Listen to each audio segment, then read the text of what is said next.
और आज मजबूर हो गए हम पूरे जम्मू के मीडिया को बुलाने के लिए और कुछ बातों पे चर्चा करने के लिए।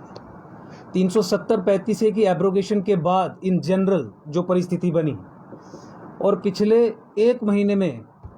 इन स्पेसिफिक जो परिस्थिति जम्मू कश्मीर में बनी है, जिस तरीके से गैर मुसलमानों का, हिंदूज़ का, सिखों का जेनोसाइड, नरसंहार कश्मीर में और जम्मू संभाग में अनअबेटेड चल रहा है, और जिस तरीके से इंडियन स्टेट, भारत सरकार, भारत की राजसत्ता उसे नकार रही है, जिसके कारण इसकी निरंतरता बनी रह रही है, जिस तरीके से जम्मू को डिसएम्पावर करने की दिशा में इफेक्टिव कदम लगातार उठाए जा रहे हैं, जिस तरीके से 2011 के फ्रॉड और फज्ड सेंसस के आधार पर डिलिमिटेशन करवा के सत्ता पुनः कश्मीर को सौंपने का षड्यंत्र रचा जा रहा है, जिस तरीके से प्रधानमंत्री और होम मिनिस्टर की चुप्पी इस हिंदू जेनोसाइड पे आपको देखने को मिली, जिस तरीके से भाजपा का जम्मू में एनसीकरण हो गया। 2 एनसीज हैं जम्मू कश्मीर में, एक एनसी कश्मीर की एनसी और बीजेपी नई एनसी जम्मू की एनसी। तो मजबूरन अब हमने ये बिगुल फोका है कि एकजुट जम्मू बिल्कुल आगे फ्रंट पे लीड लेके सेपरेट जम्मू स्टेट के लिए लड़ाई लड़ेगा। और आज यही सरकार को चेतावनी देने के लिए कि अगर आपने जम्मू को अलग स्टेट नहीं बनाया, अगर समय रहते आपने जम्मू को एक सेपरेट स्टेट का दर्जा नहीं दिया, या अगर आप इस यूनाइटेड जे-एंड-के को इकट्ठा रख के किसी भी फार्मूले से 2011 सेंसस, फ्रॉड सेंसस के आधार पर डिलिमिटेशन करवा के इलेक्शन करवाने की दिशा में आगे बढ़े, तो जम्मू के लोग इसका पुरजोर तरीके से विरोध करेंगे। आज की प्रेस कॉन्फ्रेंस के माध्यम से मैं उन सभी लोगों को श्रद्धांजलि अर्पित करना चाहता हूं, चाहे वो आकाश मेहरा हो, ज्वेलर हो, जिनकी हत्या इसलिए की गई कि वो बाहर से आके कश्मीर में बसे थे, कुछ नहीं किया सरकार ने उसके बाद। अभी जो हमारे बिहार के, जम्मू के जिन लोगों की हत्या भी की गई, हमारे टीचर्स जिनकी हत्या की गई, दीपक चंद हो, सुपिंदर कौर हो, सबको श्रद्धांजलि देते हैं। और ये भी अब ये साफ तरीके से पूरे जम्मू संभाग से निवेदन करना चाहते हैं कि समय आ गया है जब एक बड़ी मूवमेंट के लिए हम लोग तैयार हों और जम्मू को अलग करवाने की दिशा में कदम आगे बढ़ाएं, जम्मू को सेपरेट करवाने की दिशा में कदम आगे बढ़ाएं। हम ये पिछले 1-1.5 साल से ये देख रहे हैं कि 370 और 35 को खत्म करना, एब्रोगेट करना मात्र एक एबरेशन था, वो एक एक्सेप्शन थी। 370 और 35 की एब्रोगेशन को उसके लॉजिकल कंक्लूजन तक ले जाने के लिए, लॉजिकल कंक्लूजन का मतलब कि कश्मीर से उठा के पावर के बैलेंस को आप जम्मू में शिफ्ट करिए। लॉजिकल कंक्लूजन का मतलब जम्मू कश्मीर में राष्ट्रवादियों को ताकत दीजिए, अलगाववादियों को, प्रो सेपरेटिस्ट्स को कमजोर कीजिए। लॉजिकल कंक्लूजन का मतलब जम्मू का मुख्यमंत्री हो। लॉजिकल कंक्लूजन का मतलब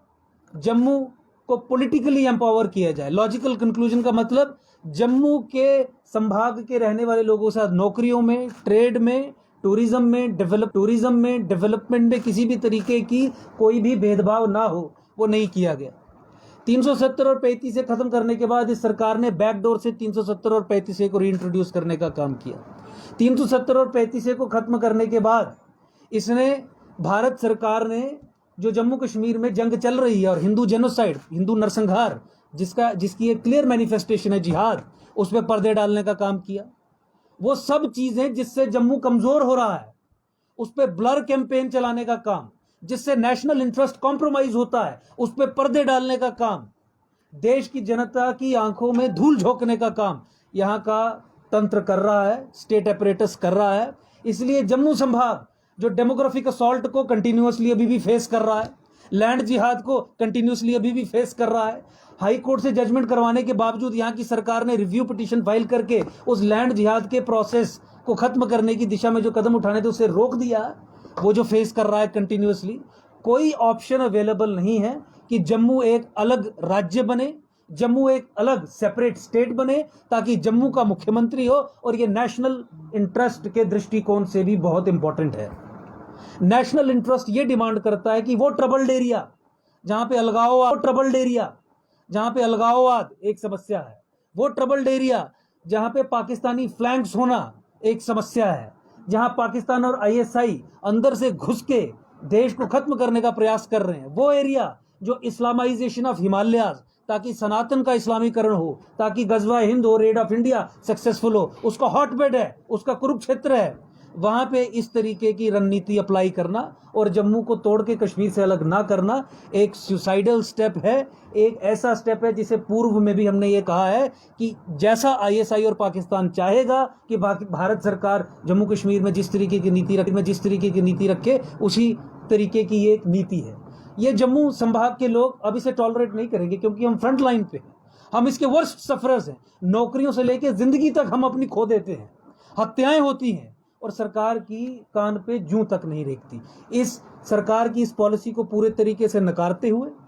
अब ये कहना चाहते हैं कि समय आ गया है जब जम्मू कश्मीर का पुनर्गठन किया जाए और जम्मू को एक सेपरेट स्टेट बनाया जाए। आपने सुना होगा यहाँ पे ये प्रपंच करते हैं, यहाँ पे जो प्रोटेस्ट करते हैं कि कश्मीर में माइनॉरिटीज की हत्या हो रही है, माइनॉरिटीज को टारगेट किया जा रहा है, और मुंह नीचे डाल के बैठ जाते हैं, चाहे वो एलजी एडमिनिस्ट्रेशन हो, चाहे भाजपा के बाकी नेता हो। लेकिन आप ये सब लोग जानते हैं कि माइनॉरिटी चिल्लाने वाले असल में माइनॉरिटी स्टेटस और माइनॉरिटी बेनिफिट इन माइनॉरिटीज को पिछले 70 साल से डिनाई कर रहे हैं। आप ये भी जानते हैं इसी माइनॉरिटी स्टेटस को लेकर स्वयं मैंने Ankur Sharma versus union of India public interest litigation number 489/2016, जिसका 12 मार्च 2018 को फैसला आया था हमारे हक में, सुप्रीम कोर्ट में लड़ाई लड़ी, और उसके बावजूद भी जम्मू कश्मीर में ये minority status majority Muslim community को देके बैठे हैं। और देखिए दोगलापन इनका, डबल स्पीक, आप इसी से ये आप डिसर्न कर सकते हैं कि एक जगह जब गोली चलती है तो माइनॉरिटी करके पूरे देश को बताते हैं, और जहां माइनॉरिटी स्टेटस और 60-70 स्कीम्स माइनॉरिटी बेनिफिट्स का फायदा देने की बात हो, इन्हीं माइनॉरिटीज से छीन के यही सरकार जो माइनॉरिटी हत्याओं पे अभी घड़ियाली आंसू बहा रही है, मेजॉरिटी कम्युनिटी को देती है अगेंस्ट दीज पीपल। यही सब कारण है, यही जो सबवर्जन हुई है, यही कारण है कि हिंदुओं का, सिखों का, गैर मुसलमानों का नरसंहार जम्मू कश्मीर में निरंतर चल रहा है। क्योंकि हिंदू जेनोसाइड को डिनाई पाकिस्तानी आईएसआई नहीं करती, भारत सरकार करती है। क्योंकि नरसंहार को डिनाई किया जाता है, क्योंकि माइनॉरिटीज को प्रोटेक्शन नहीं दी जाती, इसलिए नरसंहार निरंतर चलता रहता है, वो रुकता नहीं है। ये जो पिछले महीने हुआ, ये वही नरसंहार है जो 1990s में कश्मीर में हुआ था। ये वही नरसंहार है जो 1990s में, अर्ली 2000 में हमारे डोडा, किश्तवाड़, रजौरी, पुंछ, रामबन, पाटसा, फुंदुपुर, जम्मू संभाग के एरियाज में हुआ था। इस नरसंहार पे पर्दा डालने का काम करने के कारण यह नरसंहार चलता रहा है। और अब हम भारत सरकार की इस नीति को, पॉलिसी पैराडाइम को सिरे से नकारते हैं। हम चेतावनी देते हैं कि आने वाले समयबद्ध तरीके में भारत सरकार सॉल्यूशन करे, और जम्मू कश्मीर का केवल एक ही सॉल्यूशन है, जम्मू को कश्मीर से अलग करके एक फुल फ्लेज स्टेट बनाया जाए, ताकि हिंदुस्तान भी बचे। पाकिस्तान के लिए जम्मू संभाग थ्रू डेमोग्राफिक असॉल्ट एक लॉन्च पैड है रेड ऑफ इंडिया को केएस फर्नीचर हाउस में दिवाली फर्नीचर कार्निवल पे पाएं अप टू 60% का discount. KS furniture house. SP Smart School announces registrations for new admissions for class 11th and 12th. Admission open till availability of seats. Visit www.spsmartschools.com.